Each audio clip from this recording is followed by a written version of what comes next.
Welcome to the Human Capital Innovations Podcast. We're your source for personal, professional, and organizational growth and development, where we share original research, explore industry trends, and interview executives and thought leaders from across the globe.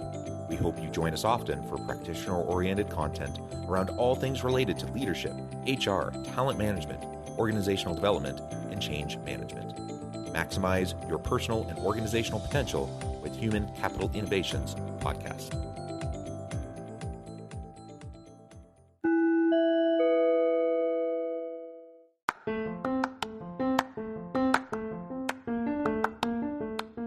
Do you enjoy the Human Capital Innovations Podcast? Enjoy ad-free listening by going to the Patreon page, and please consider contributing even at the producer or sponsorship level. And please leave a review. Thank you for your support.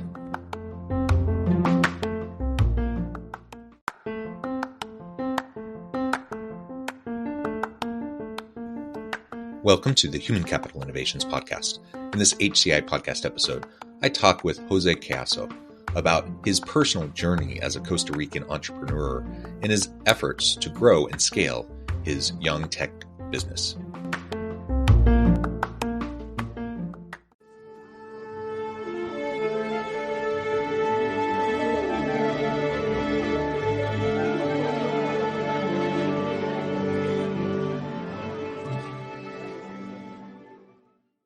Jose Cayasso, or Kaya, welcome to the Human Capital Innovations Podcast. Thanks a lot for having me, John. Happy to join. Yeah, it's a pleasure to be with you. You're joining us from Costa Rica. I'm south of Salt Lake City in Utah. And today we're going to be talking about entrepreneurship generally, but more specifically about your own personal journey and experience as a Costa Rican entrepreneur and how that connects back to various people management and organizational leadership topics. As we get started, I wanted to share Kaya's bio with everybody. Kaya is one of three co-founders and the CEO at Slidebean, overseeing the company roadmap, strategy, and growth marketing efforts. Slidebean is a venture-backed company founded in 2014 and headquartered in New York City. The company closed its first seed round in 2016 and has since become a multi-million-dollar profitable tech company that continues to expand rapidly. He has been running tech startups since 2011, which have earned him recognition as a 40 under 40, plus being a guest speaker in over a dozen startup and tech conferences around the world, including TEDx. What a wonderful background. Again, a pleasure to have you. Anything else you would like to share just generally about your background with the audience before we dive on into the conversation? No, I don't, that sounds like maybe my LinkedIn. I don't know where that, but I guess that covers. So yeah, let's get to it, man. Yeah, cool. So yeah, start off by just giving us a little bit of a background. You've been involved in tech for a long time. You've been involved in entrepreneurship and startups for a long time. That's always a challenging thing. I think that's challenging for anyone in any part of the world. I'm curious about what your experience has been specifically within the Costa Rican entrepreneurial kind of landscape and environment. And then we can talk more about Slidebean and what you've been doing recently. Yeah, I guess from the people management side, I think that what we've done really well is try and combine these two vastly different cultural approaches to hiring and to scaling a team, right? I learned everything I know about startups in the US, from a combination of starting companies or living in New York or working with other companies based in New York and a little bit. I spent a few months in the Bay Area as well. And there's a culture to startups that's cool. There's beer in the office. There's WeWork. As much as we like to hate on WeWork, WeWork sort of encompassed that a little bit with the way they design their office and the open spaces. They got rid of the beer now, but that was part of it too. So there's that sort of community. There's that sort of like hard work, hustle approach to startups. To how you run and you approach a team. And I firmly believe that the most successful companies out there, the most successful startups out there are successful in part because of that, in part because of how the early team, gets to work together and collaborate and grind a lot, and spend all-nighters and, coding and hackathons and all that. Like that, I think that culture is key, but it doesn't happen easily in other places around the world. I don't think it happens in Europe. work for good or worse, by the way, for good or worse. Like in Europe, it doesn't happen because, work regulation, people are very, very strict, and governments are really strict about work-life balance. So that's less likely to happen. And Costa Rica kind of operates a little bit like that, where, there is no culture, there's little culture of that, even though, some companies do ask their employees to grind. They don't do it because they don't do it for the startup reasons. I think they don't do it because they own equity in the company or they have stock options and they have it done to benefit. They do it because they have strict bosses that get them to, right? But that's, I think, the exception. We operate, I think, closer to the European model. So I think that the exciting part of how we run Slightly is I think we've tried our best to bring these two things together, where we have that startup vibe, we have that sort of community. It sounds a little bit like marketing jargon, but I think we do have that in the team. Yeah. But at the same time, we're careful and aware of work-life balance and how people can balance these two things. Yeah, and if I can just reiterate something I'm hearing you say, which I think is super important, and that is just the recognition that in the startup phase, it is about the idea. It's about the new innovation or the new product you're bringing to market, and there's a lot of effort and work that has to go into that, no doubt. And you're going to grind and you're going to iterate and there's going to be lots of change and rapid iteration, and you need to be agile. Your ability to do all of those things is going to depend on the quality of the people on your team.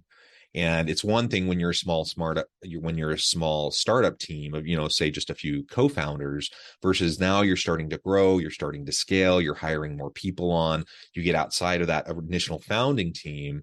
Are you bringing people on that mesh with the values, the priorities, the culture that you have in mind for your organization?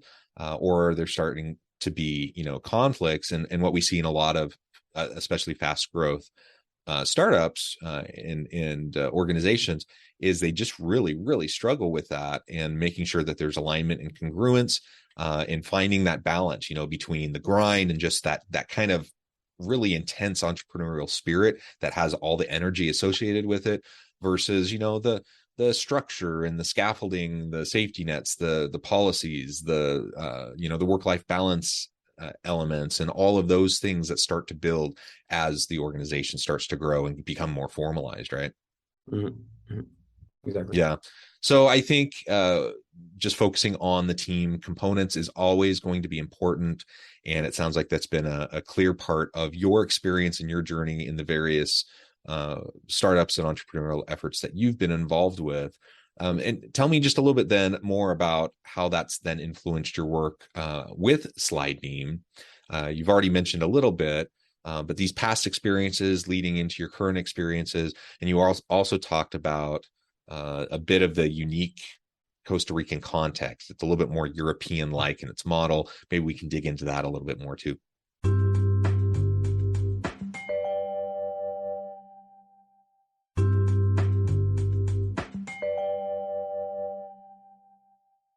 Like work benefits, like standardized work benefits, I think have been kind of coded into law, where paid vacation is mandatory, double pay for extra hours is mandatory, holiday work is not mandatory, and all of these, I sort of grew up with this. Maternity leave is probably one of the strongest examples.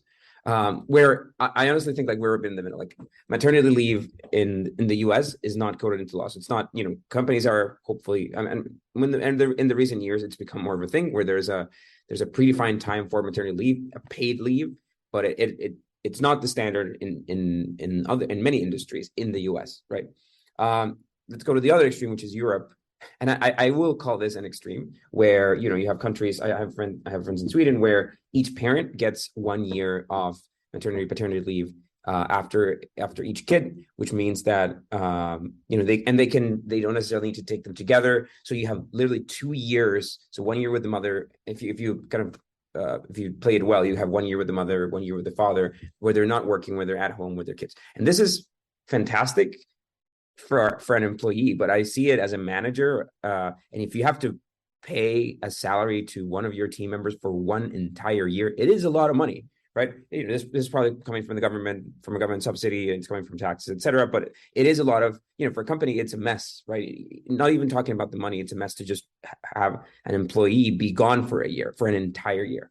And then, the Costa Rican model is, I guess, in the middle, where we have a 4-month mandatory maternity leave, currently no paternity leave.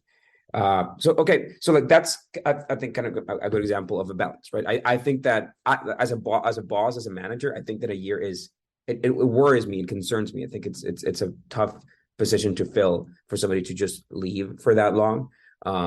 It wouldn't be easy to manage, especially at the pace of a startup. But yes, I do think that no leave at all is unfair. So like kind of bringing these two together to create like this policy that, I wish we had the time to write this into a like official work policy for Slightbean. But a lot of the team operates out of Costa Rica. These are the rules that we grew up with, that our parents grew up with, and the team that operates outside of Costa Rica, we're slightly distributed, and we have one of our hubs in New York.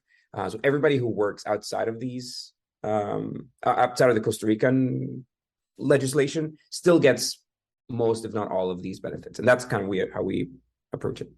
Actually highlights another important issue, and that is when you have a multinational firm or a distributed team, and you have people in different geographic locations in different countries, or with different sets of employment laws in place, that complicates things a bit, doesn't it? And it sounds like your approach has been to largely take what we might label as kind of stricter guidelines from the Costa Rican side, and just say, okay, everyone's going to get those same benefits, whether you're in Costa Rica or not. And that's certainly one approach. And then other times, organizations who are distributed, they'll try to find the balance between consistency throughout the organization versus kind of the local market where the person happens to be in terms of pay, benefits, and those sorts of things.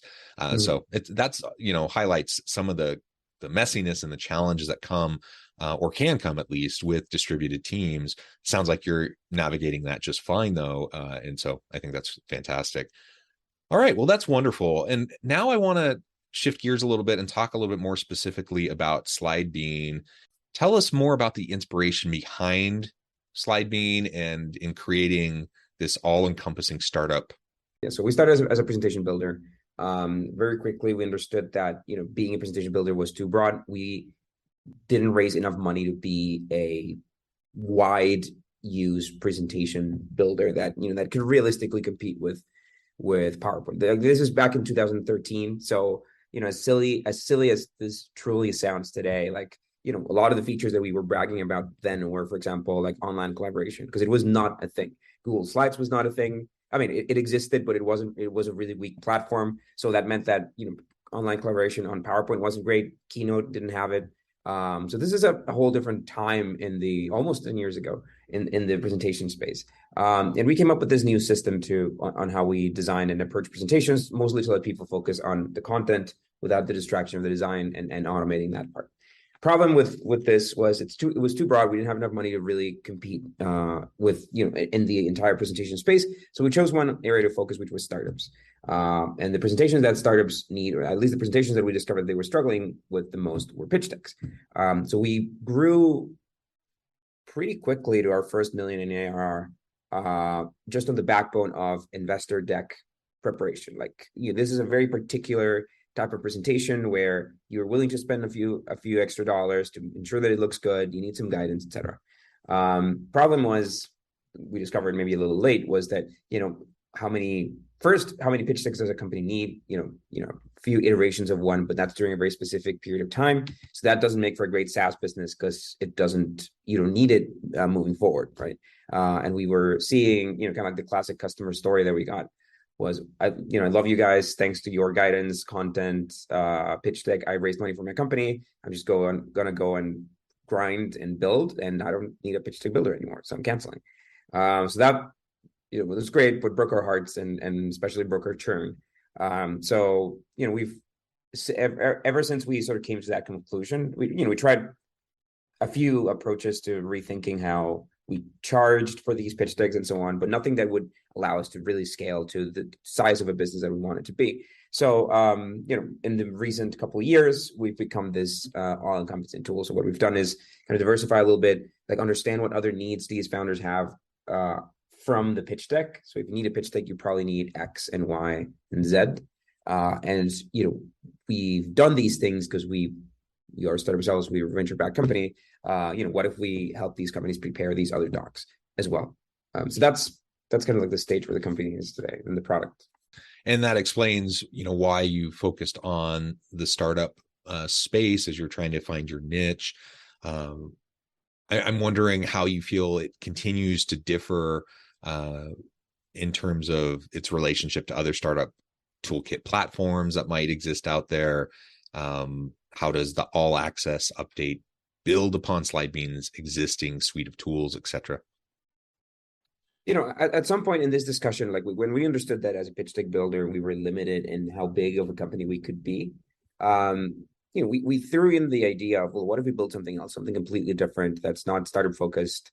We have a team, we have some money. This SlideBean as a product, generates profit from the subscribers that it continues to get. It's just not big enough for our own ambition for what we want to build this company. So we figured, well, what if we just build another product? But the reason why we didn't go on that path was because we have built something I think really strong with the SlideBean brand that people recognize. I think it is a solid brand name in the startup space, and I'm moved every time somebody recognizes SlideBean or has heard about it or uses it.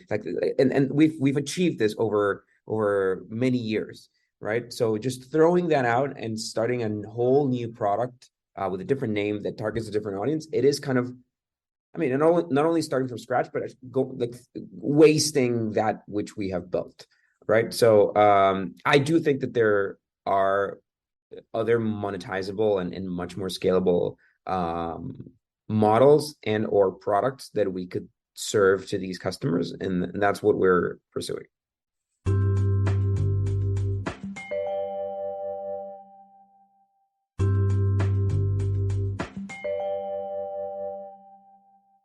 I know you have a growing YouTube following, 350K plus subscribers.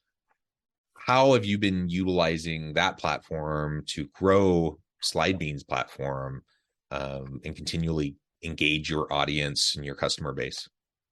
Yeah, YouTube was a really curious surprise for us because, I consider myself a tech founder first, and only very recently I've accepted the fact that I'm also a YouTuber. But it definitely was not my intention when we started the company. Like, I've always been in charge of the marketing stuff. My two co-founders are product people, so I consider myself a little bit of a product person. But three opinions in the same room are sometimes not very efficient. Also, like, who's gonna, we're building this cool product, who's gonna sell it? So like, I've from the early in the company, I've sort of like moved into the marketing side. And one of those marketing experiments ended up being, well, why don't we make YouTube videos and see what happens?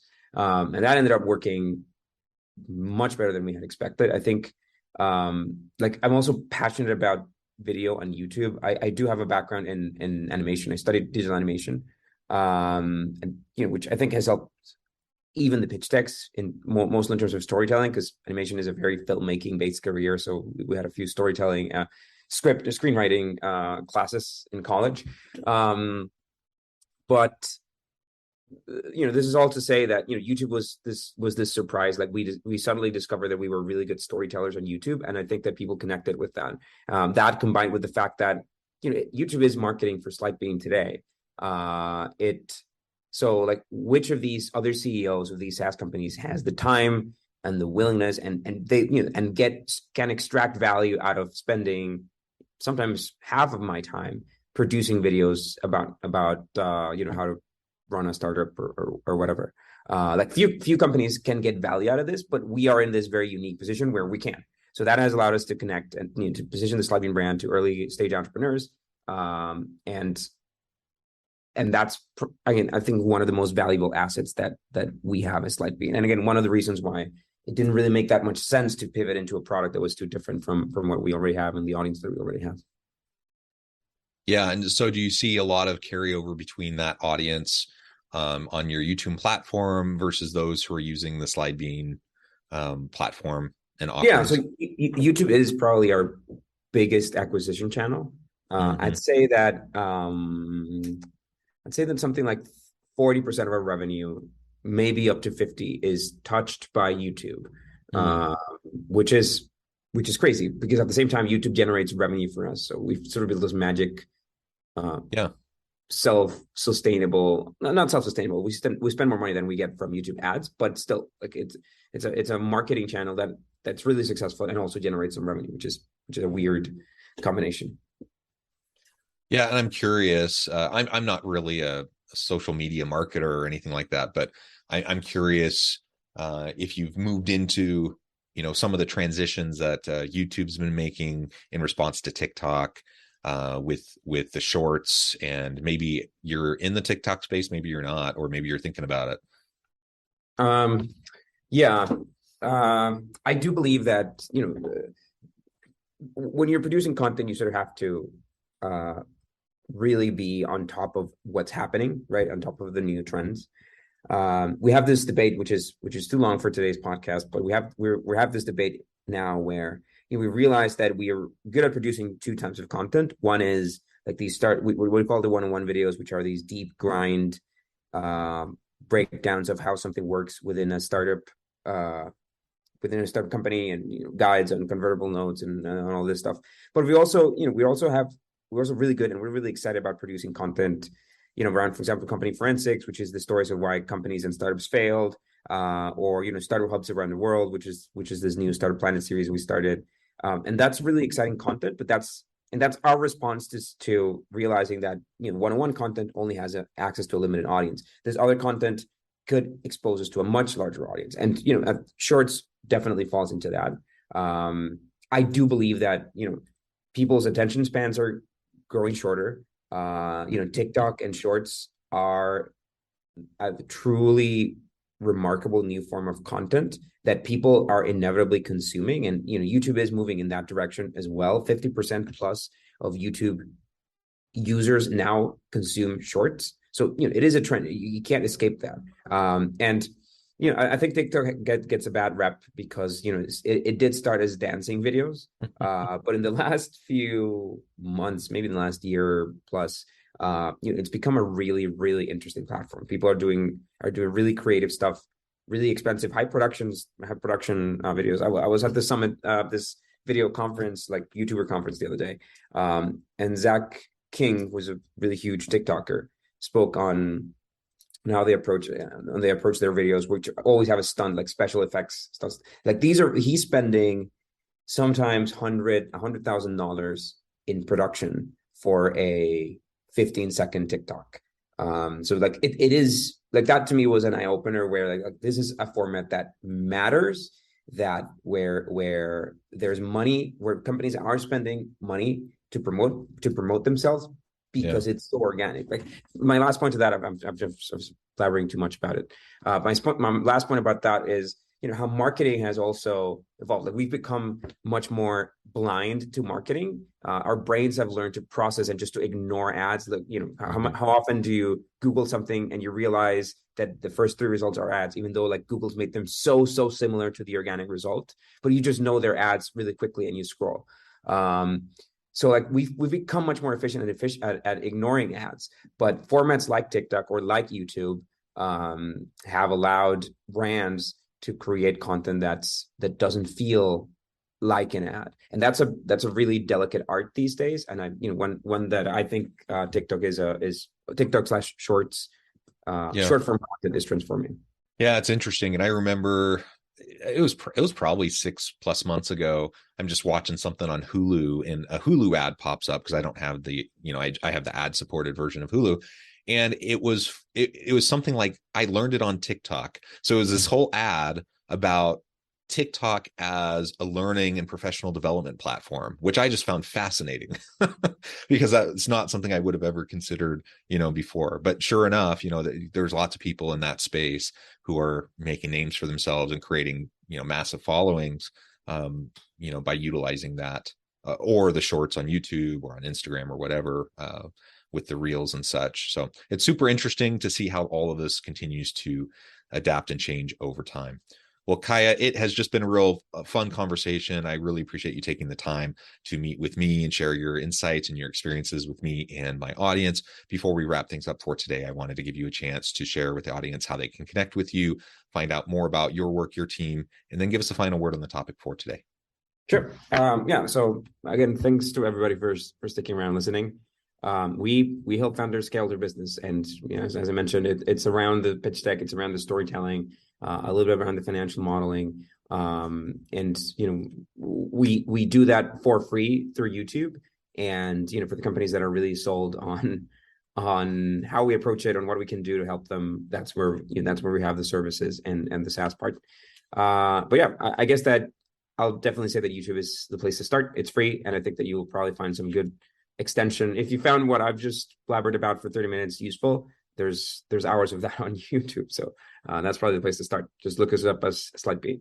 Wonderful. Thank you so much. It's been a pleasure. I encourage my audience to reach out, get connected, find out more about what Kaya can do for you. And as always, I hope everyone can stay healthy and safe, that you can find meaning and purpose at work each and every day. And I hope you all have a great week.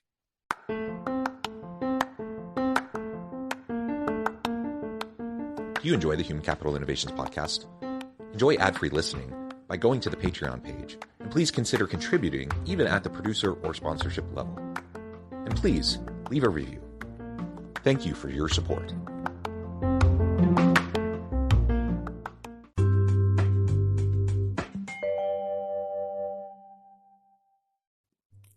Thanks again for joining us for this episode of the Human Capital Innovations podcast. I hope you stay healthy and safe and that you have a great week.